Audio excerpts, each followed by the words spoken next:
पाकिस्तान सरकार और उसकी सेना के विरोध में जबरदस्त प्रदर्शन हो रहा है। यह प्रदर्शन भारत के विदेश मंत्री और रक्षा मंत्री के बयानों के बाद और तेज हो गया है। ये वो लोग हैं जो लंबे समय से भारत की तरक्की और कश्मीर के मौजूदा विकास कार्यों को देखकर भारत में रहने का सपना पाल रहे हैं, लेकिन पाकिस्तान सरकार के अधीन वो नर्क से बदतर जिंदगी जीने के लिए मजबूर हैं। मेरी दुआ है कि ये वीडियो एडिटेड हो। मेरी ये दुआ है कि ये ना हुआ हो पाकिस्तान में।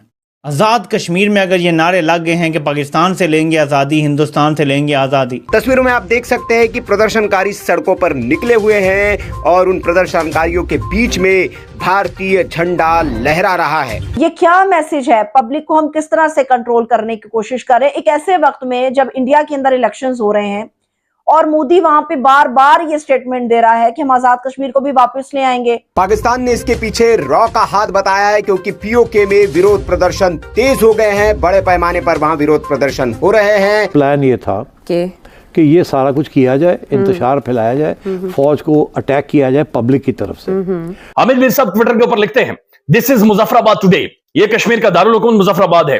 Thousands of Kashmiris violated the old colonial black law section 144। ये हमारे अपने लोग हैं। हमें क्यों लगने लग गया है कि हमारे अपने लोग जो हैं ये दुश्मन हो गए हैं, या हमारे अपने लोगों को ये क्यों लगने लग गया है कि हमारी जो फोर्सेस हैं वो हमारी दुश्मन हो गई हैं? हर मर्द, नौजवान, बच्चा सड़कों के ऊपर मौजूद है। खवातीन की भी इतनी बड़ी मैसिव रैलीज हैं। मेरी बड़ी ख्वाहिश थी कि मैं पाकिस्तान आर्मी इसलिए ज्वाइन कर रहा हूं कि एक दिन आएगा कि मैं पाकिस्तान आर्मी के किसी टैंक के ऊपर बैठ के, मैं उस टैंक के ऊपर बैठ के श्रीनगर या कश्मीर में दाखिल होऊंगा। ये सिर्फ आगाज है, ये ट्रेलर है, ये कहानी अब शुरू हुई है। आजाद कश्मीर वाले लोग तंग हैं, वो पाकिस्तान के साथ नहीं रहना चाहते, वो जम्मू का हिस्सा बन जाएंगे दोबारा से। दे आर डिमांडिंग, वो डिमांड क्या कर रहे हैं? टैक्स फ्री इलेक्ट्रिसिटी, बिजली बगैर।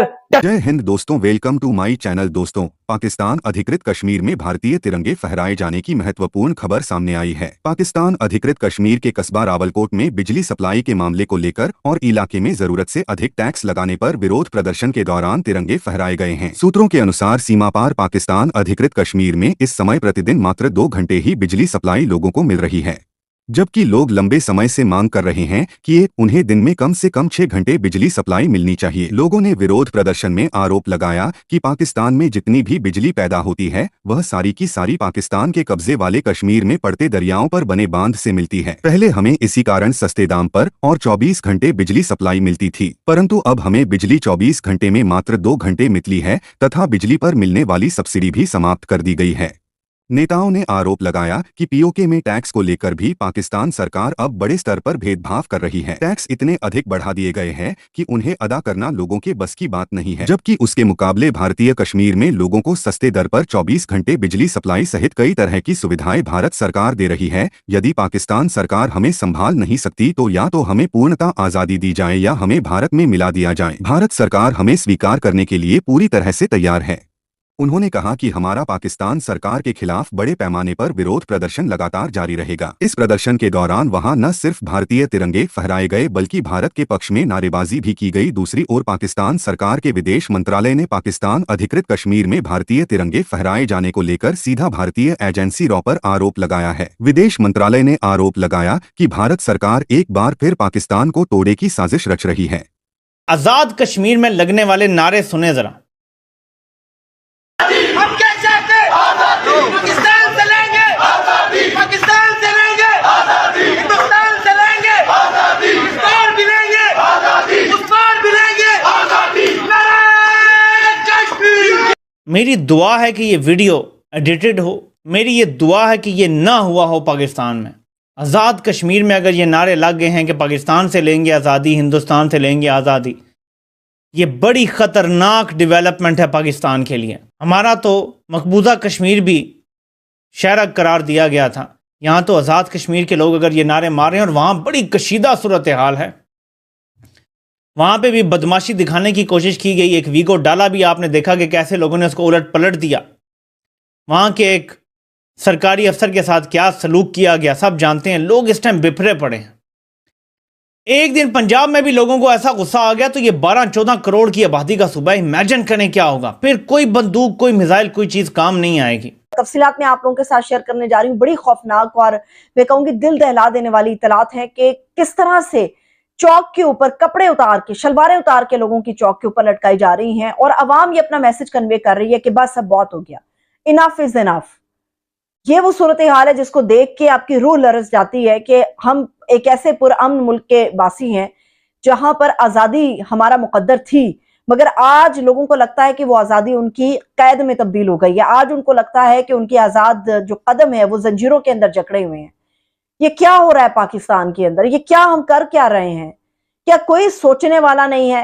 क्या रात को बिस्तर पर लेटने से पहले हाकिमों को जरा लम्हे भर की भी सोच ये नहीं आती कि क्या बनेगा इस मुल्क का जिसके ऊपर ये लोग मुसल्लत हो गए हैं?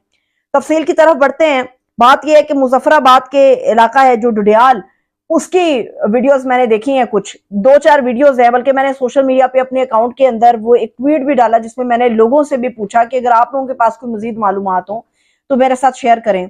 वहां पे जो बिजली का यूनिट है वो आसमान को छूता है, लोगों का एहतजाज है, महंगाई बहुत ज्यादा है। आजाद कश्मीर मुजफ्फराबाद के अंदर डुडियाल के इलाके के अंदर एक अवामी एक्शन कमेटी थी जिसने ऑलरेडी ये एहतजाज की कॉल दी हुई थी कि एहतजाज होगा। एहतजाज के लिए लोग निकले भी, और ये किसी एक जगह पर नहीं था, बहुत सारी जगहों से ये एहतजाज इकट्ठे हो रहा था, मुख्तलिफ जगहों से ये एहतजाज हो रहा था। तो वहां पर जो लोग थे वो मुश्तिल थे। आपको पता है जब एहतजाज हो रहा होता है तो लोग मुश्तिल होते हैं, उस इश्ताल को ठंडा करने की जरूरत होती है, लोगों के साथ निगोशिएट करने की जरूरत होती है। हमने कई ऐसे तारीख में धरने देखे हैं, हमने तारीख में कई एहतजाज देखे हैं जहां पर लोगों से बातचीत करके मुज़ाकरात की टेबल पर ला के चीजों को हल किया जाता था। मगर ये क्या तरीका है हल करने का कि आप लोगों के ऊपर पिल पड़े, डंडों से उनके ऊपर पिल पड़े, मारे उन्हें लातों से, घोंसों से। ये हमारे अपने लोग हैं, हमें क्यों लगने लग गया है कि हमारे अपने लोग जो हैं ये दुश्मन हो गए हैं, या हमारे अपने लोगों को ये क्यों लगने लग गया है कि हमारी जो फोर्सेस हैं वो हमारी दुश्मन हो गई हैं? ये सोचने की जरूरत है। ये कोई पाकिस्तान की कोई अच्छी तस्वीर नहीं है। एक ऐसे वक्त में जब हम दुनिया की मिन्नतें कर रहे हैं कि सरमायाकार पाकिस्तान में आ जाए, शायद चीजें कंट्रोल के अंदर आ गई हैं, तो आप ये क्या मैसेज कन्वे कर रहे हैं? मुजफ्फराबाद के अंदर वहां पर पुलिस वालों ने डंडों के साथ उस वक्त मारकुटाई करना शुरू की मुजाहिरीन की जब इश्ताल के अंदर थे लोग कि आटे के अंदर हमें सब्सिडी दें, और दूसरी बात यह कि बिजली के बिल्स बहुत ज्यादा ऊपर है, उसके ऊपर एहतजाज हो रहा था कि फी यूनिट उनका बहुत ज्यादा महंगा है। वहां पर सिविलियन कपड़ों में एक आदमी था जिसके ऊपर बहुत ज्यादा होती रही बातचीत, किसी ने किसी फोर्सेस को जोड़ा, किसी ने किसी फोर्स से जोड़ा, वो बेसिकली असिस्टेंट कमिश्नर निकला वहां का। अब उस आदमी ने, जो मेरे पास वीडियोस हैं उसमें वो बात करते करते अचानक से मुजाहिरीन के ऊपर पिल पड़ा वो आदमी। जैसे वो असिस्टेंट कमिश्नर मूंछों को ताव दे के उनके ऊपर बढ़ा है तो पुलिस एहलकारों ने डंडे सोटे चलाना शुरू कर दिए हैं, वहां पर शेल बरसना शुरू हो गए हैं, लोगों को डिस्पर्स करने के लिए मुख्तलिफ तरीके आजमाए जा रहे हैं, और बदले में लोगों ने भी फिर पथराव किया है।